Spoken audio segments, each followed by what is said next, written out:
Amateur Traveler is in its 20th year now, but can you imagine if I had people on the show who had never been to the destination, but had just read about it or seen a movie about it? That wouldn't make any sense at all, and you wouldn't listen. We all know how important it is to receive advice from people who know a destination to get the most authentic local experience. And a great option for experiencing this is Explore Worldwide and their authentic small group adventures, led by local tour leaders, perfect for solo travelers who want to meet like minded people with a desire for adventure. I'm often an independent traveler, but two of my last three trips were with small group tours because they organize everything and it's a lot easier. If you want to recreate the tour I did to Malta, they have a Malta and Gozo Discovery Tour. I'm intrigued by one of their tours called A Taste of Sicily. The company again is Explore Worldwide, and visit exploreworldwide.com to learn more. And thanks to Explore Worldwide for sponsoring this episode of Amateur Traveler. The nights are long, the days are short, and the weather is chilly to downright cold, depending on where you are. It's a good time to slip into a Quince iconic Mongolian cashmere sweaters, which start at only $50. You can treat yourself to everyday luxury at an affordable price with Quince. If you really want to dive into luxury, you can check out their leather handbags, washable silk shirts, and European linen sheet sets.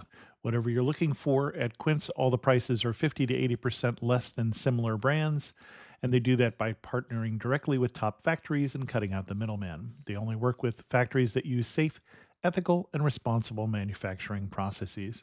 And of course, they use premium fabrics and finishes for that luxury feel in every piece. But you've already heard me rave about my Quince travel pants. Treat yourself this winter without the luxury price tag. Go to quince.com/traveler for 365-day returns plus free shipping on your order. That's QUINCE.com/traveler to get free shipping and 365-day returns. Quince.com/traveler. And thanks to Quince for sponsoring this episode of Amateur Traveler. Got my bags packed, I'm on a roll. I'm heading out there and I'm ready to go. I'm looking real good in my passport photo. Oh, no. Amateur Traveler, episode 819. Today, the Amateur Traveler talks about beaches and cider, old churches and a Roman bridge, jagged peaks and mountain lakes as we go to Asturias in Spain. I should be heading home, but maybe not today. Welcome to the Amateur Traveler. I'm your host, Chris Christensen. Let's talk about Asturias. I'd like to welcome to the show Leanne and Lyle from beachtravelwine.com, who've come to talk to us about Asturias in Spain. Leanne and Lyle, welcome to the show. Oh, hi, Chris. Hey, Nice to Chris. be here. Thank you. And I say you're from Beach Travel Wine. I should say that you have both a blog and a podcast at that site. So welcome, fellow travel podcasters.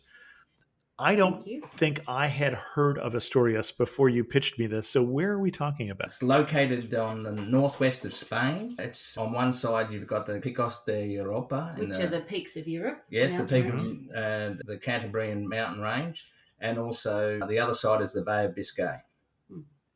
And on one side you've got Galicia, and on the other side is Cantabria. So right up on the north. Excellent. And why should someone go to Asturias? We've been from one end of Spain to the other, and we just found Asturias is the most fascinating place that doesn't even feel like you're in Spain. There's history, mountains, rivers, churches, food. It's just so many different things that happen in Asturias that you don't find anywhere else in Spain. And especially value for money. Yes. Unbelievable value for money. We also went to Paris and London, and we did a price comparison in relation to Madrid, which will give us a bit of an idea. And it was, I think Madrid was $289 average for a hotel? the day. Paris was for the day. Okay. And London was $527. Interesting. And we talked about converting units.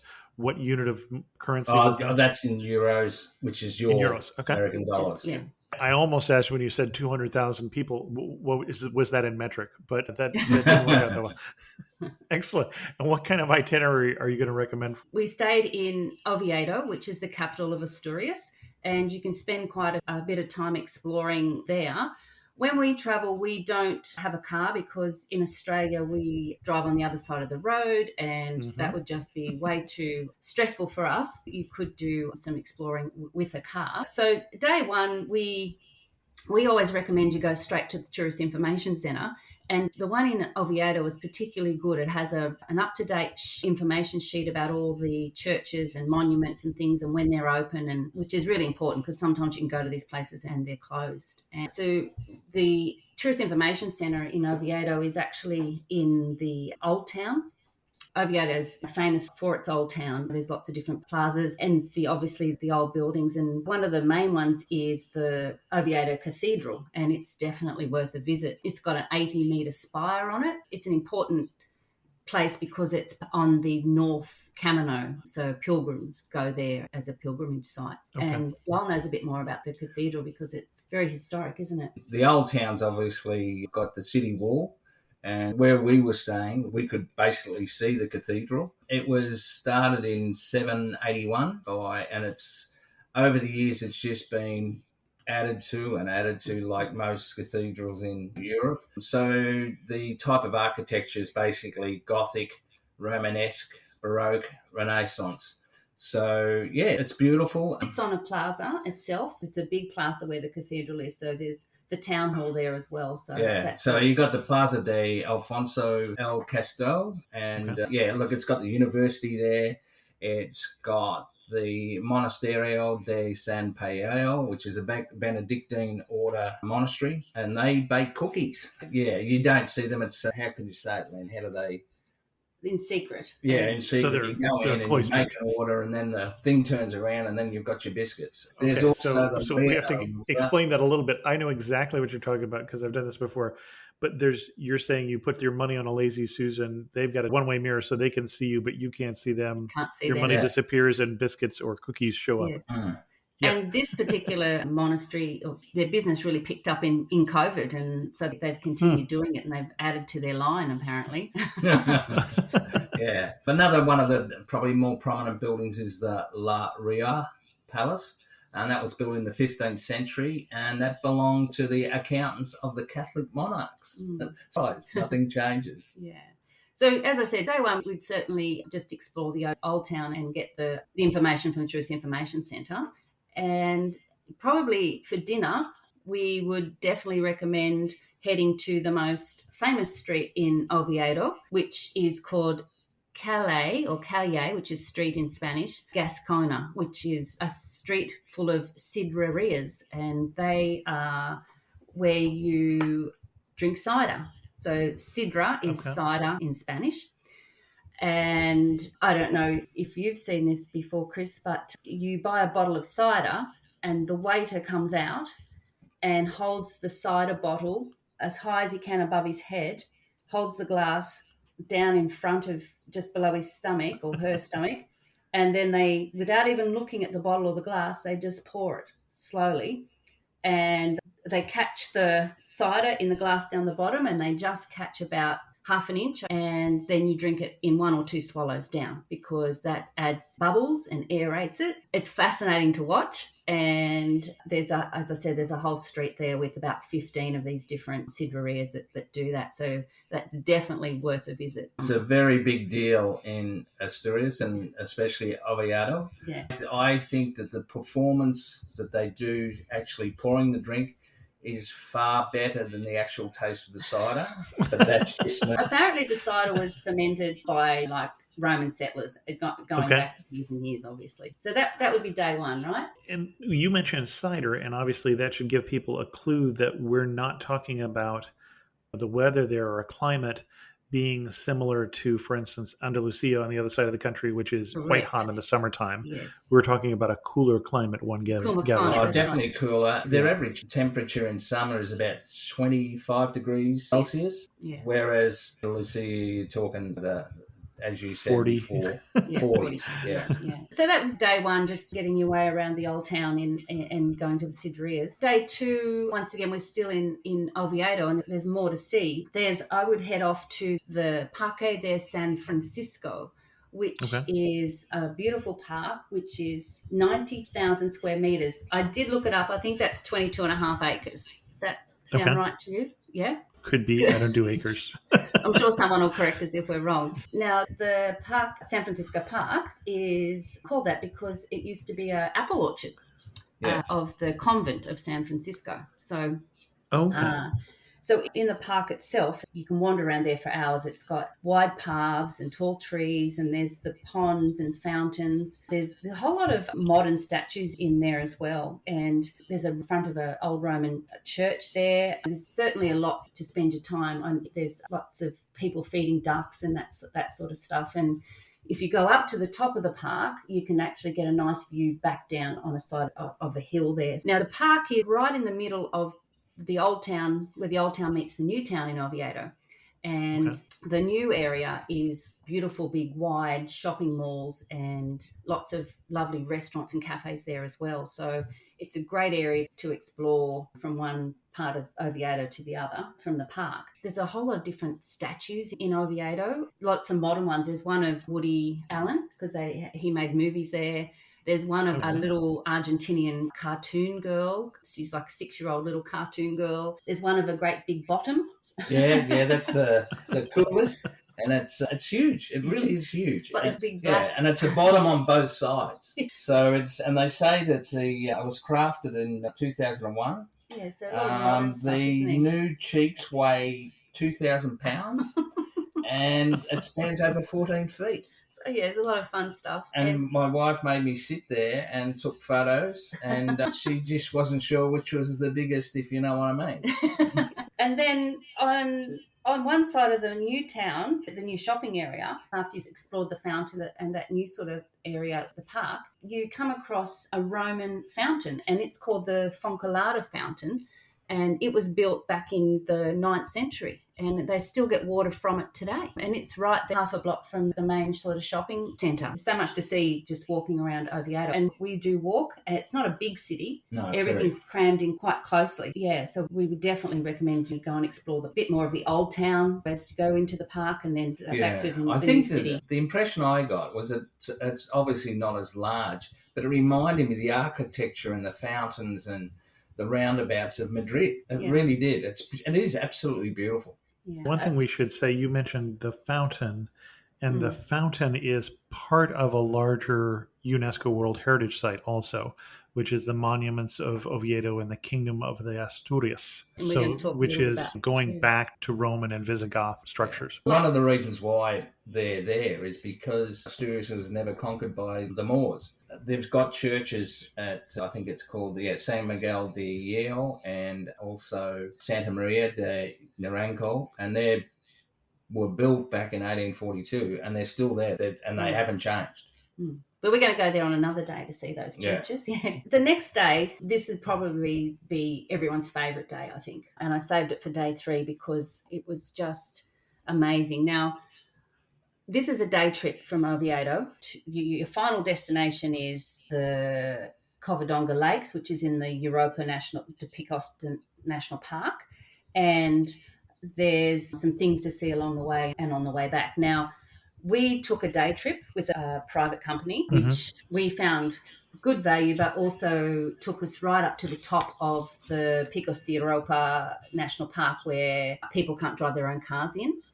So that was worth it for us. But if you do have a car, there are 4 different car parks, and they have buses that run up and down. So that's really easy. But there's also hikes, and there's a sort of a family-friendly hike, which is about a 6-kilometre, 2-hour loop. Like if you like that sort of thing, you can definitely drive there and hike or take the bus up. But the first place we stopped on the way, our driver said to us, we're going to go and see a lovely old Roman bridge. And there's lots of old Roman bridges in Spain. So we thought, well, that'll be nice. And he said, we're going to stop and we can get out and explore, around the bridge. So we pulled up next to a building right in front of a bridge, and there's cars going across. And I have to admit, I was like, oh, this, okay, doesn't look that fancy to me. It's probably nice underneath. Go and have a look. And so we got out of the car and we just walked probably 10 metres past the building we were parked next to, and to our right was the actual Roman bridge. So, and like our jaws just dropped, and there's this, it's not a big bridge. It has 3 sort of pointed arches, doesn't it? Correct. Mm-hmm. And it covers the river, which is not a big river, but the water's crystal clear and it's flowing down over these gorgeous pebbles. And the bridge has been there where the Romans used to go across it, didn't they? Yeah, and so it's been there since the 13th century.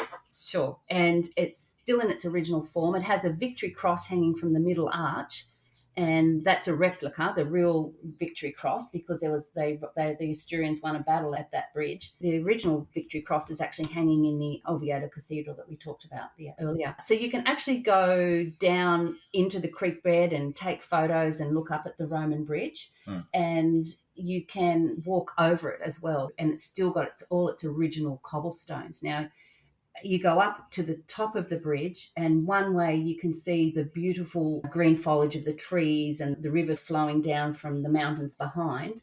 And then you turn around and you see the water keep flowing.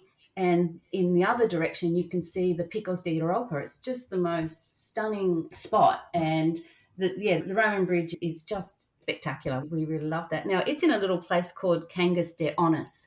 And you can stay in Cangas de Onís, and they've got some hotels and things there, and it's like a little town that's certainly worth a visit just on its own, just to go and see that. So that's the first part of our day trip to Covadonga and Cangas de Onís. And so then we continue on to the Picos de Europa National Park. Now, the Picos de Europa National Park is home to the lakes of Covadonga, and these are glacial lakes. The Picos de Europa are 6,332 feet high, and the lakes are at 3,500 and 3,600 feet. It's pretty high.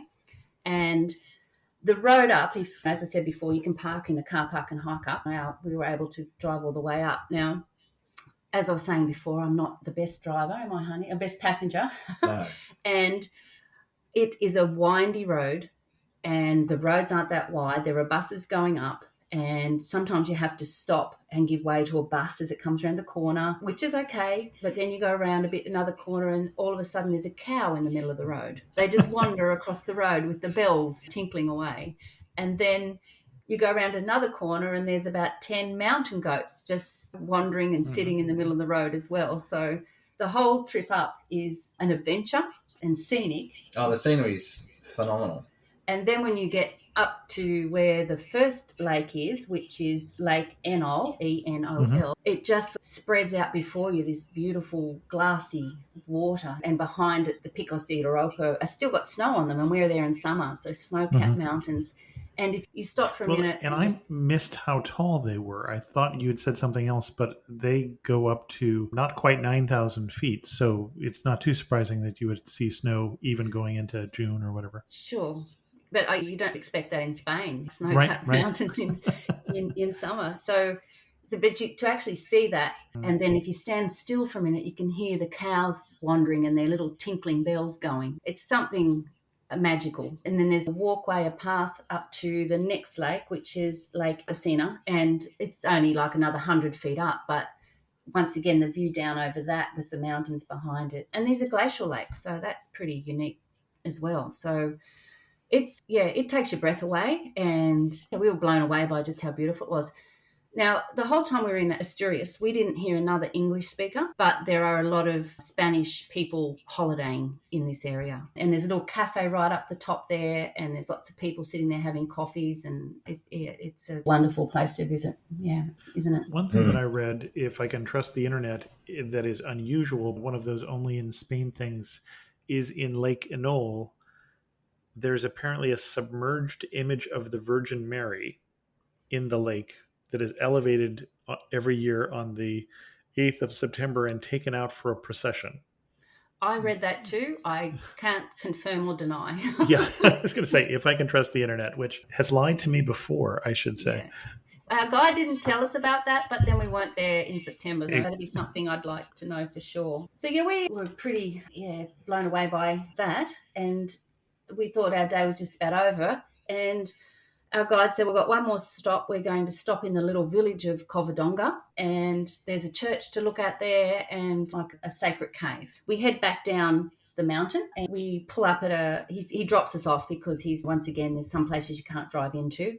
Right. And we head up these stairs, and all of a sudden, if you can imagine, there's these bottle green mountains, and I think they're covered in fir trees. I don't know the sort of the flora over there. And we're on the edge of an escarpment, and right on the edge of that escarpment is this massive, magnificent basilica, the Basilica of Covadonga. When was that one built? Yeah, that's a 19th century Basilica de Santa Maria, 19th century. Yeah, and it's got a lot of the buildings in Spain are that golden sort of sandstone colour, but this one glows rose pink almost.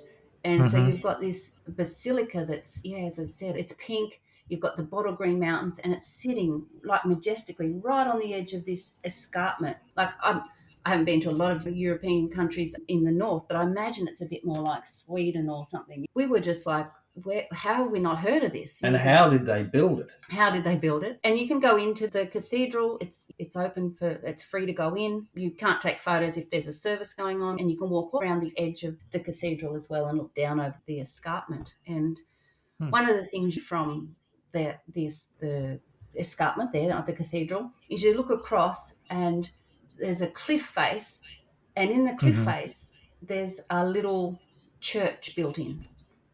And you then can walk to that. You have to go through a cave, and you come to, it's called a sacred cave, isn't it? The Sanctuary of Covadonga. Yes, and so there's a memorial there, the Virgin Mary as well, and it's believed to be a bit of a pilgrimage site as well, isn't it? Yeah. Like people believe you touch the monument and you get healing properties and things. And from there you can look down, and there's like a pond surrounded by beautiful flowers, a fountain that is once again supposed to have healing water. And you're looking back over to that cathedral on the escarpment that we're talking about. If nothing else, it's just worth going to Asturias just for that day. Yeah, it's a pretty magical place. Yeah, there's quite a large bronze statue of King Pelayo, who's basically credited with really the first monarch of Asturias.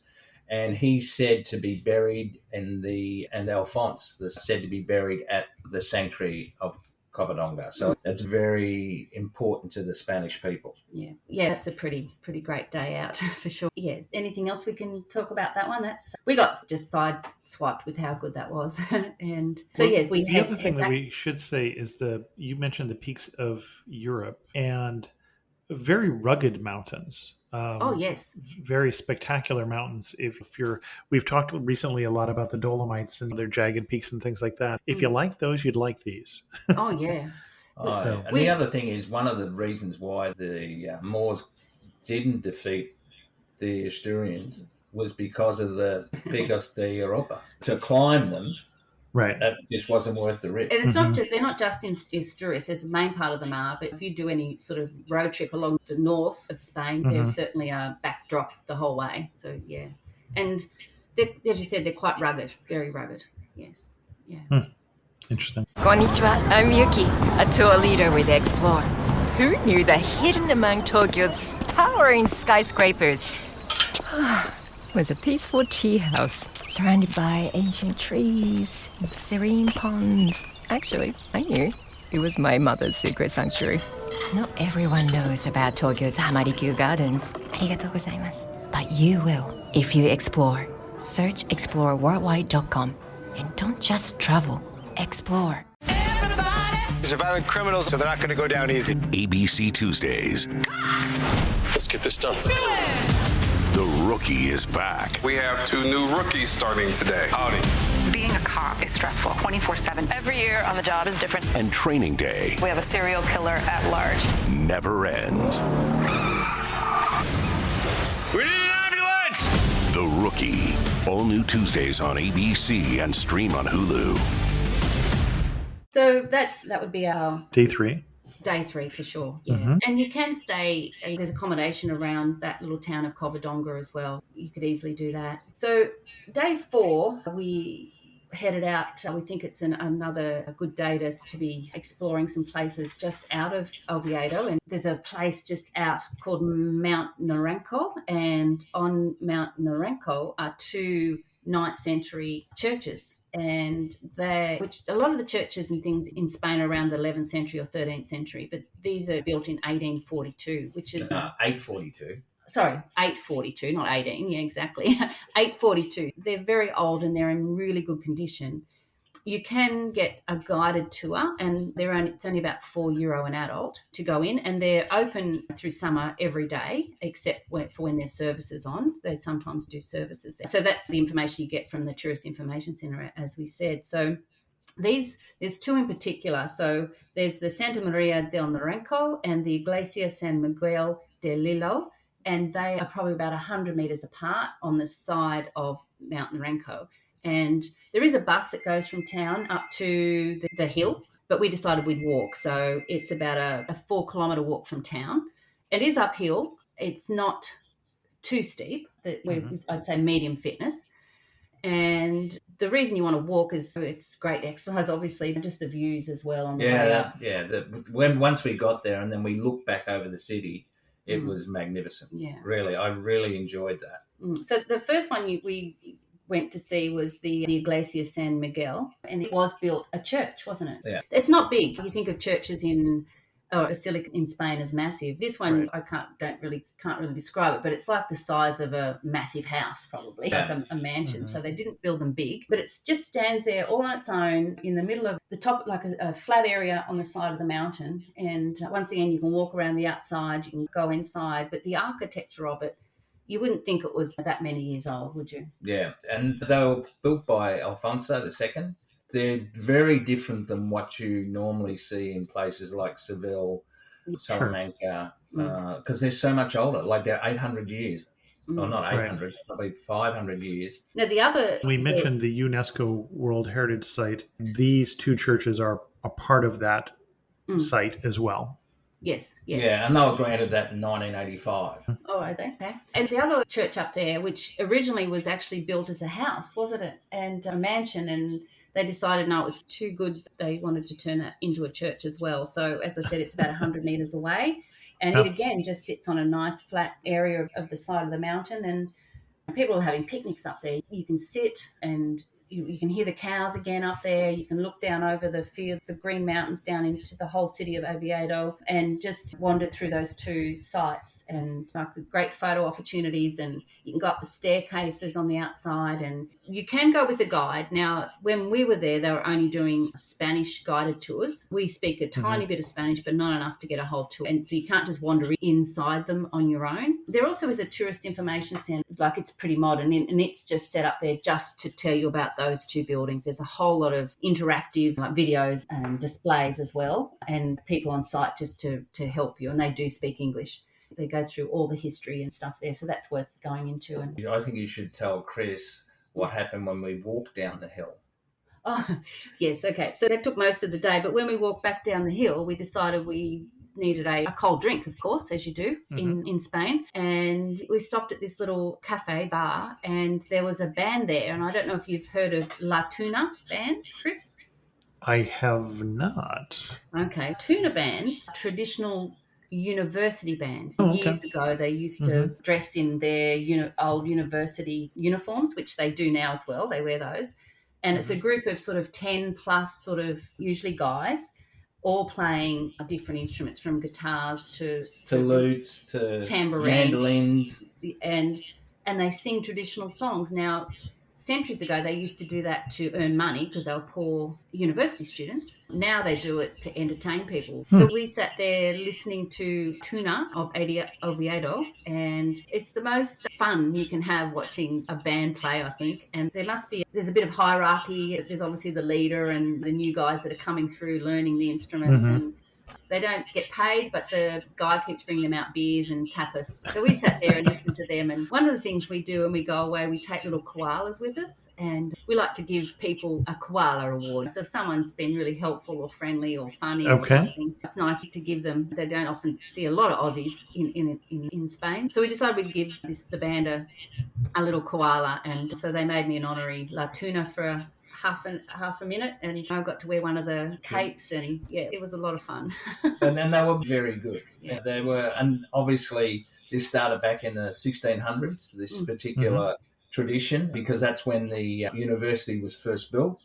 And we also saw them in Salamanca, was it? Probably. We did see another group, so it's not only just in Oviedo, but they were brilliant. We were there for 2.5 hours, and the gentleman that owned the cafe, he kept on asking us what tapas we wanted. Anyway, cut a long story short, when we got the bill, it was €12. We'd been there for 2.5 hours. We had a few drinks, probably 4 drinks each. We'd had tapas, and the bill was €12. So you don't often get the free tapas up in northern Spain, so we did there, which was pretty good. And so La Tuna, it's a lot of fun. So that was enough for our day 4, a lot of climbing and entertainment. Ready to move on? Day 5, we chose Oviedo because it's very close to lots of other places you can get by public transport, as I said. So it's a half hour to Gijon, which is on the coast of... And that's Gijon. Correct. Yes, yeah. Okay. Yeah, so, And so it's quite a well-known coastal town. And, so it's half hour on a bus. So really easy. The buses run every half hour there and back. And so you can go all day and come back. So we certainly recommend a day trip to Gijon. It's quite a big town too. It's like I think it's got more people than Oviedo, even though Oviedo is the capital. So it has 2 main big beach areas, and they're the sort of beaches that have got the balustrade promenades all the way around. So it's certainly lovely walking conditions and a big sort of circular beach. A little bit like San Sebastian, but it was a bit more rugged, the weather that day. It was quite rough. But it also has a rugged cliff top lookout. And the Santa Catalina Hill. Yeah, and there's a great big monument up there.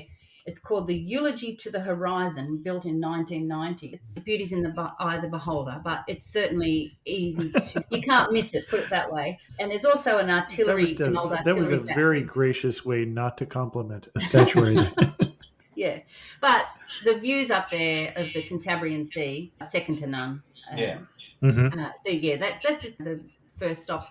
It also has the Marina Port area, and that sort of separates the 2 beach areas. So that's El Musso Beach. El Musso, that's the port area. That's probably more the commercial area, and the beach there is the Playa de San Lorenzo, and the probably more the tourist beach is the Playa de Poniente. And that was beautiful. That was what you'd expect to see. But again, in northern Spain, the beaches are much more sandy than the Andalusia.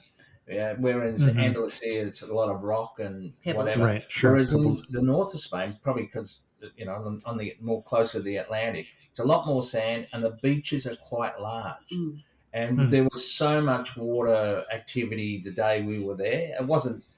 It wasn't probably the sunniest day, but it was still nice enough. But there's lots of water activity, whether it be sailing. I think sailing's quite big in Spain. There was fishing, there was jet skis, there was kayaks. You can learn to surf there as well. Yeah, you can learn to surf there. When us coming from Australia, we really couldn't find the surf, what we call surf. But the surf lessons. But it was beautiful. It had the restaurants, it had the cafes.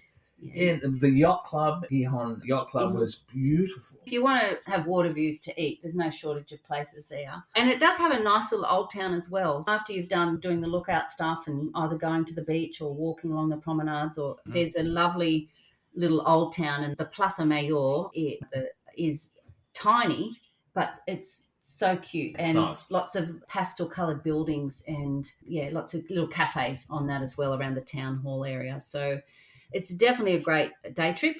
People, you can stay there instead of Oviedo, but we'd, like coming from Australia and also being down in southern Spain, we spend a lot of time at the beach and we live at the beach. So we decided we wanted to stay somewhere mountainous, which is why we chose Oviedo. And the other thing about Gijon is it's really well known for its seafood. So if that's something that you like, which we do, yeah, it's certainly the place to go. Now, there's a couple of places that when we go back to Oviedo for dinner, there's some really good gourmet sort of type restaurants we went to one that night called the Black Cat, or what is it? Gato Negro. Yeah, and did it have a Michelin star? I'm not sure that it might not have, but it's one of those. We went early, so we got a table, and we were finished dinner by about 8:39, and then the whole restaurant was just packed out. They eat later, and the further north you go, the later they seem to eat, probably because the sun's up a bit longer up north. But that's a lovely little restaurant in the Old Town area, the Black Cat, wasn't it? I used to hear that the further south you went, the later they ate because it got so much hotter. That's what I thought. That's exactly what I thought, but we were like down south, sort of 8 o'clock, you get dinner. Up north, it was more like 8:39. I remember not being able to find a place up until 9 or 10 o'clock at night. Sure. And having young kids at a dinner table at midnight. So, well, Caceres was a little bit like that. Like, it was a little small town in the middle of Spain. And it was really hard. But one of the things that I really enjoyed about Asturias and Oviedo was the food. Whereas Andalusia, it's more pork and that sort of thing. And you've got the tapas, and whereas up where we were, there wasn't that much tapas or pinchos, but so we were really eating in restaurants, more or less. There was one restaurant called the Tierra Astur, and I'll let Leanne describe that. There's about 6 different Tierra Asturs, and they're famous up there. And just back to the food, thing that Lyle was talking about, is if you don't like Asturian meat or cheese, you're probably going to starve because they love their own produce. They're so proud of it. Yeah. We luckily did like it. But so Tierra Astur is one of those sidrerias that we were talking about earlier. But there's one in particular that is right at the beginning of that Calais Gascoma. And you walk in and all you can see is bright green bottles and dark timber. Now, what they've done is they've decorated the whole restaurant in these green cider bottles. So there's chandeliers, there's like little monuments, but statues, and they're just everywhere. They're behind the bar, they're used as lights, and they've got, a lot of them are lit up from behind, and somehow they've got water flowing through all of them. And I don't know if it's representing the water from the Picos de Europa or the cider or a combination of both. There's a 3-inch galley through the bar, which has got the water flowing through it as well. And so you're just overwhelmed by that. And then you sit down at a table and the timber is dark brown and it's solid, and the chairs you sit on are solid, and you look up and there's beams that are like big timber beams that go all across the ceiling in a bit of a mixed up sort of pattern. And as you look across, the ceiling then becomes the next level of tables. So like you're sitting in the bottom of a big wooden ship, and up the sides are these tables that become the next level. You're just sitting there amazed by all of this.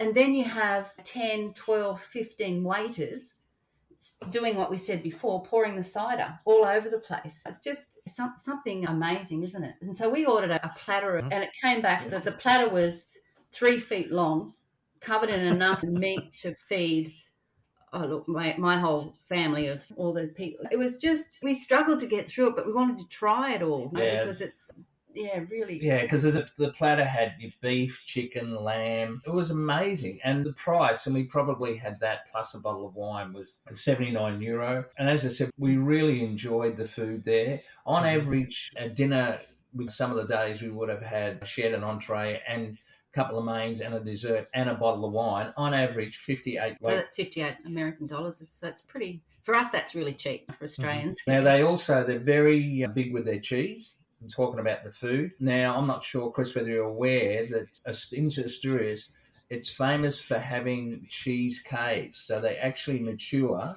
No, I was not aware of this. Okay. This episode is brought to you by Shopify. Upgrade your business with Shopify, home of the #1 checkout on the planet. Shop Pay boosts conversions up to 50%, meaning fewer carts going abandoned and more sales going cha-ching. So if you're into growing your business, get a commerce platform that's ready to sell wherever your customers are. Visit shopify.com to upgrade your selling today. Yeah, in the Picos de Europa, in the mountains, they've got caves where it's not just like a little cave. It's really a cheese factory, but it's built into the mountain. And they say that the beauty of it is it's 95% humidity, doesn't get above... doesn't get that cold or that hot, yeah. So that doesn't get above 15, and doesn't get below 8. And the higher, and if it can face the north, they say that it's better for the cheese. It makes it better. So that's one of the things that we didn't see in any sort of guidebooks. Definitely look that up if you're going to go to Oviedo. We didn't get to see them, unfortunately. We found them after the time. But the cheeses, they mix, don't they? Sure. Have because there's a lot of cattle up there, a lot of goats as well. Well, there's goats, there's cheese, there's sheep, and they have pasteurised cheese, and then they have non-pasteurised cheese, and then they mix all those together. So now the place it's called the Cueva de Queso de Cabrales. So Cabrales is where the main caves are, and they're very parochial about how good their cheese are, how good their cider is, and obviously the cattle and the goats and the sheep. The other thing is that because they've really focused on cider for so many years, they've just started focusing on wine.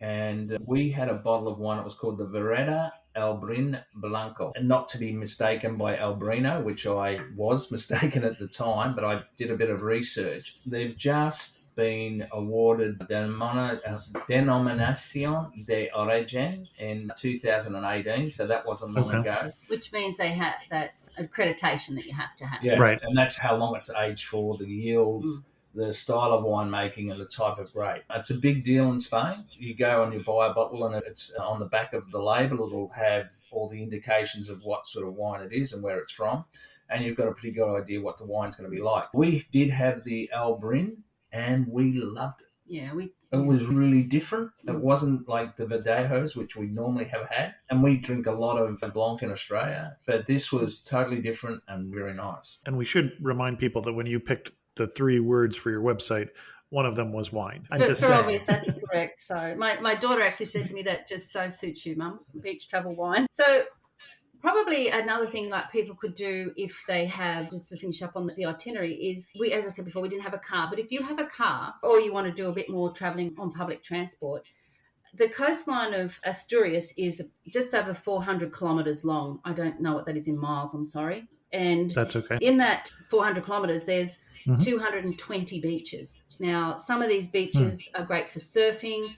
There's some that are famous for their cliffs. There's caves that people kayak through.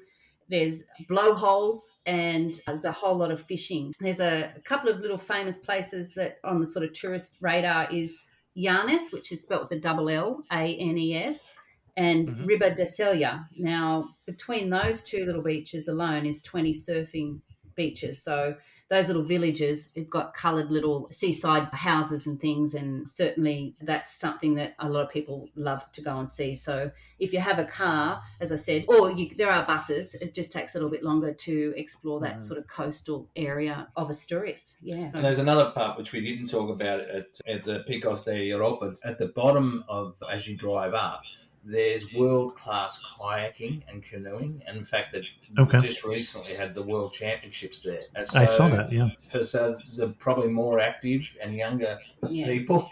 Yeah. It's hiking and kayaking. It is very high quality there. One of the things another thing that we discovered was just a little thing. If you're in Oviedo, there's a lovely little bakery called Confiteria Rialto. And it's right there just on the edge of the old town before you head into San Francisco Park. And it's famous for a biscuit called Moscovitas. And there's an almond and chocolate mixture.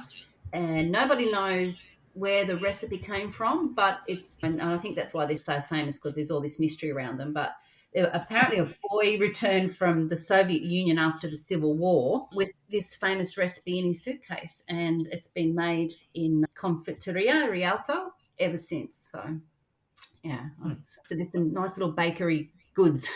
And before we move too far away from the beaches, 400 kilometers is 240 miles. Okay. I just didn't want to interrupt you to put that in there. Yeah, that would obviously make more sense to who else who for does those not. of us who think in miles. Yeah. Yeah. Anything else we want to cover on the itinerary before we get to some of our wrap-up questions? No, I think I've just about finished everything that we can possibly tell you. It is a university city, Oviedo, and so it has a very vibrant nightlife, and there's a lot of music around the place. And it also is one of the only 7 or 8, depending on where you read, Celtic or Celtic, however you say that, areas in the world. It's nothing to see a marching band playing the bagpipes walking around the old town. Yeah, so quite different. Yeah, I thought of that when you said the cider, because so many of the Celtic regions, like the Celtic regions of, Ireland, obviously, but also the Celtic regions of France are also cider regions, but it's somewhat related to both the heritage and the weather. So interesting. As we get to some of our wrap-up questions, you are standing in the prettiest spot in the whole region. Where are you standing and what are you looking at? Yeah, I've thought about this, and there's a few. The one I think that just can't be beat, and I think we agreed, wasn't it, was we're standing in the sacred cave of Covadonga. Okay. Looking over the pond past all the flowers to the majestic Covadonga Basilica with the mountain range in the back. Yeah, just magical. Excellent. Well, one thing that makes you... Oh, sorry. Go ahead. Favorite view in Spain. Oh, interesting. In all of Spain. And you've spent just what you said, 11 weeks. That's quite a statement. Because of the nature of it, it's just outstanding. One thing that makes you laugh and say only in Asturias. For me, what would it be for you, John? Probably the cider. Yeah, me too. The way they perform the cider. The way they pour it and spread it everywhere, and I haven't seen and that. Probably the La Tuna. Yeah. The music. Yeah. Got it. Music. Interesting. Yeah. And if you had to summarize the region in just 3 words, what 3 words would you pick? See, that's a really tough question, I know. And I went round and round, and we came up with mountainous, and fascinating. Excellent.